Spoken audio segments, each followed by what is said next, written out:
ერეკლემ როგორც თქვით, წარმატებით გაართვა თავი, ანუ საგარეო ასპარეზზე ფაქტობრივად ყველა ომი მოიგო ირანის მიმართულებით. 60-იან წლებისთვის მას ემორჩილება განჯის სახანო, ერევნის სახანო, ნახჭევანის სახანო, ანუ დღევანდელი თანამედროვე სომხეთი და აზერბაიჯანის ტერიტორიის სერიოზული ნაწილი უშუალოდ ერეკლეს სამეფოში შემოდის.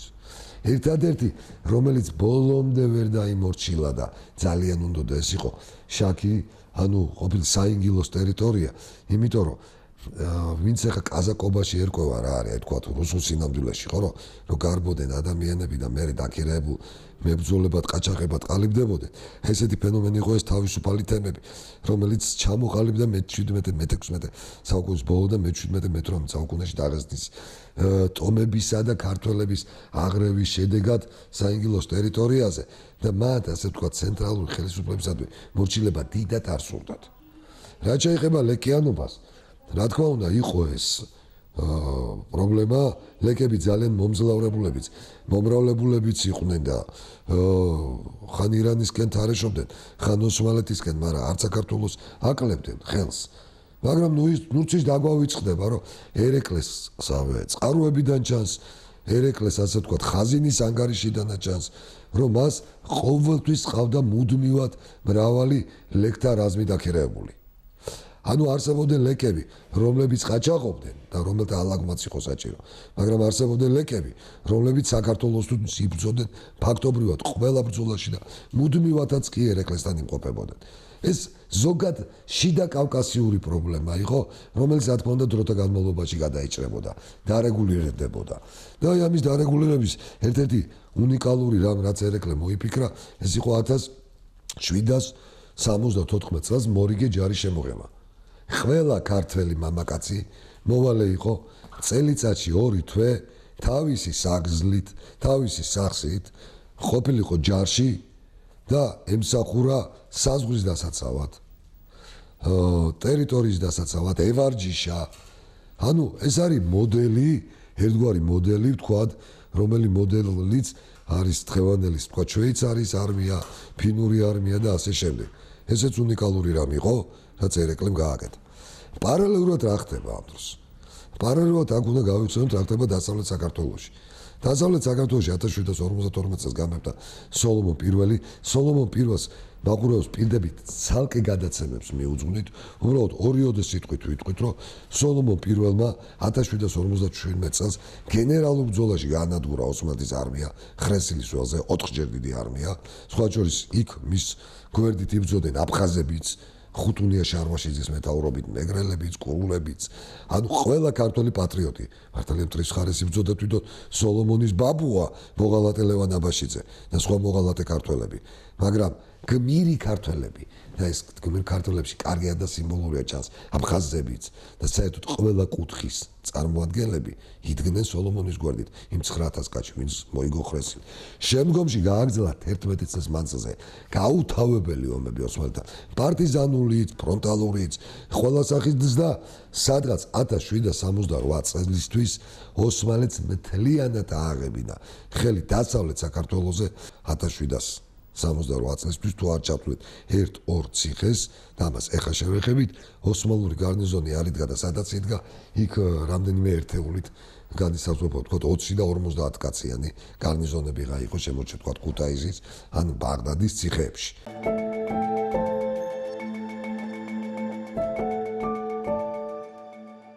და იდგება 1768 წელი, იწყება რუსეთ-ოსმალეთის ომი.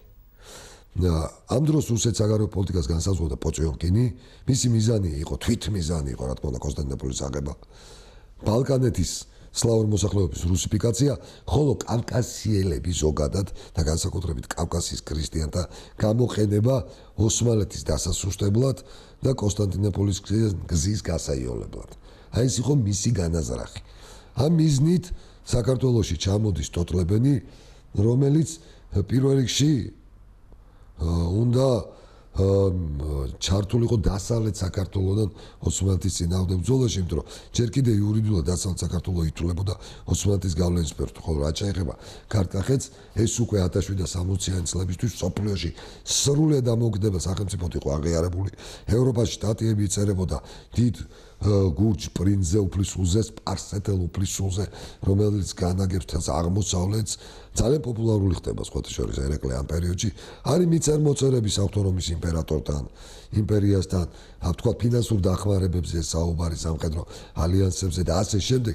მოკლედ, ერეკლეს საქართველო, აღმოსავლეთ საქართველო იმ დროინდელ ევროპულ პრესაში, ევროპულ პოლიტიკოსთა სამხედროობის არეალში ძალიან დიდი დოზით და ძალიან საინტერესო დომინირებს, თქონდა ინფორმაცია აქვს ოსტინდურ კომპანიასაც და ასე შემდეგ, ასე რომ აღმოსავლეთ საქართველოზე არც ფიქრობენ, რომ თქვა, რატომღაც ატონდა ჩაერთოს, თქვა, რუსულ ავანტიურაში. უფრო ფიქრობენ იმერეთის გამოყენებაზე.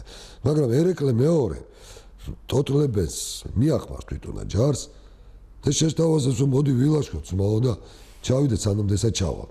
აწყურთან ჩვენ ყველამ კარგად ვიცით, რომ ტოტლებენი უღალატებს და წამოვა თბილისისკენ, ეს ცნობილი ავანტიურისტი იყო, ეხა ვიღაცები გვაჩვენებდნენ, როგორც რაღაც ლოცს და ავანტყოფს და სინამდვილეში ეს იყო ცნობილი ავანტიურისტი. ევროპულ ომებში მონაწილე, სანამ რუსულ სამსახურში ჩადგებოდა, აი მაგალითად თავში რო დაიჭრა, იქიდან ერთი კვირის თავზე ისე ბრძოლის ველზე იდგა.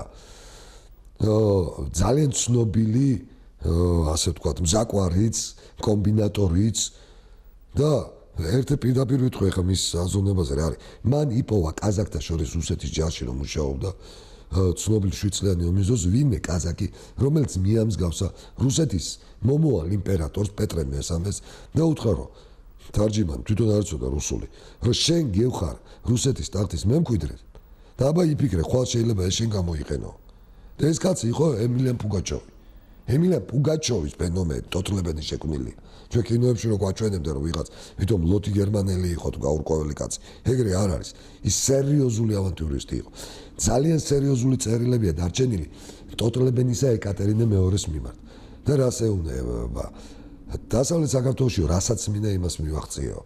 წავკიდეო ყველა მთავრებიო. ყველაზე გავლენას ვახდენო ყველა ერთადერთი კაცია საქართველოშიო.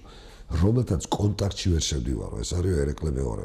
ძალიან ეჭვის თვალით მიყურებსო და ფაქტობრივად ჩემი და ჩვენი არაფერი არ ჯერაო. ანუ ხანდახან ერეკლე რო გამოყავ ძალიან დიდ მიამიტად, ესეც მითი და სიცრუეა. იმიტომ რომ ეს დიდი ავანტიურისტი ტოტლებენია გაოგნებული, რომ ერეკლეს ვერაფერი ვერ მოუხერხა. და რას ვპირებდა, სხვა ჩვენს ეკატერინესთან შეუტანხმებლად, ერეკლე რო წავიდა ასპინძისკენ საუბრად, ეს იწყებს ჩამოვლა შიდა ქართლის სოფლებში და ეკატერინეს ერთგულებაზე აფიცებს ზალით ხალხს. მაშინ ახლა პასპორტიზაცია, ეგ იყო, პასპორტი არ იყო. მიიღებდი რომელიმე მეფის ერთგულების ფიცს და მორჩა იმ ქვეყნის ქვაშევდო მიიყავი. ერეკლე მოიგო ასპინძა, გაანადგურა ოსმალების ჯარი, წინ იმითო ვეღარ წავიდო, რომ თბილისში ტოტლებენს არ ჩამოესრო. მოასრო თბილისამდე ჩამოსვლა. უკუაგდო, დაამარცხა და ტოტლებელი გადავიდა იმერეთში. ხა ბოლომდე ურთიერთობის გამწვევაზე ერეკლე არ მიდის. იმიტომ რომ მაინც რუსეთს თulis ერთმორწმუნეა, რა იცი რაში გამოგადგეს და ოღონ ტოტლებენს უთხოვა რომ დაეტოვებინა ქართლის ტერიტორია. მე როგორც ვთქვით, იმერეთში ძირითად პარაზიტულ საქმიანობას ეწეოდა. სერიოზულად იქ არაფრისთვის არ მიუღწევია. გადაამტერა ყველას და ყველაფერი, სანამ არ გაიწვეს და სხვა შორის გაიწვეს არა იმიტომ, რომ მისი საქმიანობით უკმაყოფილო იყო ეკატერინე.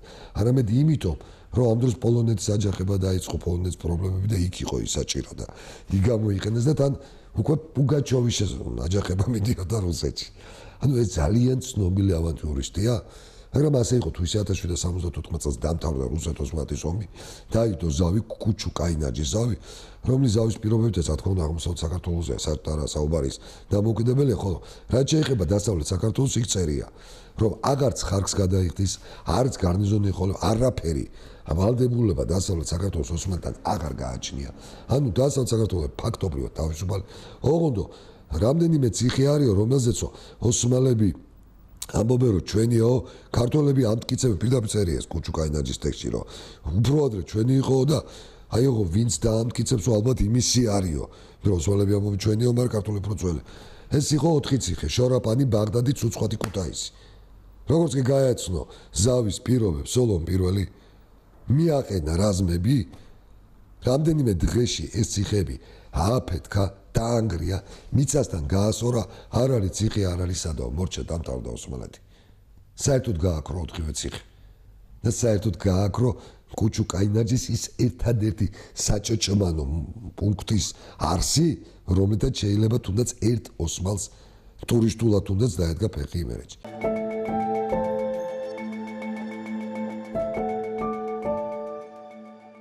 ამავდროულად აგრძელა ტყვის ყიდვა ეხლა ჩვენ ვამბობთ სოლომონის აგრძელვამ გამოიღო შედეგი გასაგებია მაგრამ ნუ დაგავიწყდება ერთი რამე გადავდივართ რომ ამ პერიოდში ზუსტად აი ამ 68-74 წლების ომის დროს ოსმალეთს აუჯანყდა ეგვიპტე ალი ფაშა რომელმაც მიიღო ალი სულთნის სახელი თავის სულთნად გამოიცხადა ეს იყო ქართველი და მის ხელში იყო მთელი ეგვიპტე საუდის არაბეთი იორდანია პალესტინა სირია და მართალია ალი ფაშა დაამარცხა ოსმალეთმა ოღონდ ქართველის სხვა კაბუდან ფაშების და ვეზირების გამოყენებით ისევ ქართველების გამოყენებით მაგრამ ეს ტერიტორიები ისევ ქართველების ხელში გადავიდა მოდით ერთი წამით რო გადავხედოთ 70-იანი წლების აი ამაზე თქონა ჩვენ საუბარი მამლუქებში მაგრამ უბრალოდ ერთი წუთით იმ დროინდელ ახლო აღმოსავლეთის სურათს ეგვიპტეს მართავენ ქართველები სირიას მართავენ ქართველები ან მათთან ძალიან ახლოს ყოფი ჩერკეზები პალესტინას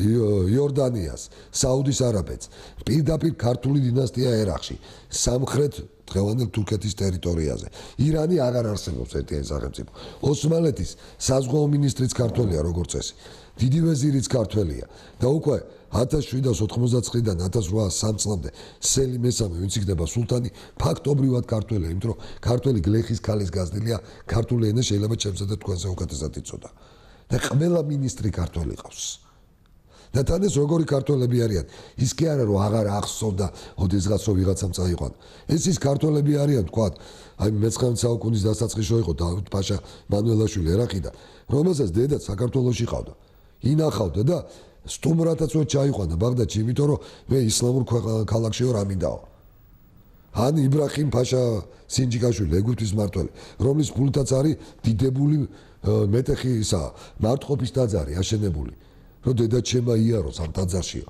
და დღევანდელი გაგებით მილიონებს უგზავნიდნენ სოლომონსაც და ერეკლესაც რომ ქართული ჯარი შეენახათ გაეძლიერებინათ და ამას ამ ფაშებს იცნობენ ბრიტანელებიც ფრანგებიც პორტუგალებიც ჰოლანდიელებიც ევროპელები მათ ეს ყველაფერი იციან და მათ კარგად იციან ისიც რომ ყველა ეს ფაშა და ვითომ მუსულმანი ქართველი რომლებიც ფაქტობრივად თელ წინა აზიას მართავენ შესციცინებენ თვალებში გმირ ერეკლეს სოლომონსაც მაგრამ პირველ რიგში მაინც ერეკლეს რომელიც მათთვის ხმლის კაცებისთვის ხო ვაჟკაცობის ნეობის გმირობის სიმბოლოა ანუ საქართველოს დგას ძალიან სერიოზული მოვლენის წინაშე რომ შესაძლოა მთელი ამ რესურსების გაერთიანება კონსოლიდირება მოხდეს და საქართველოს ისევ აღდგეს აი უდიდესი სახელით როგორც ეს ოდესღაც გიორგი ბრწყინვალის დროს მოხდა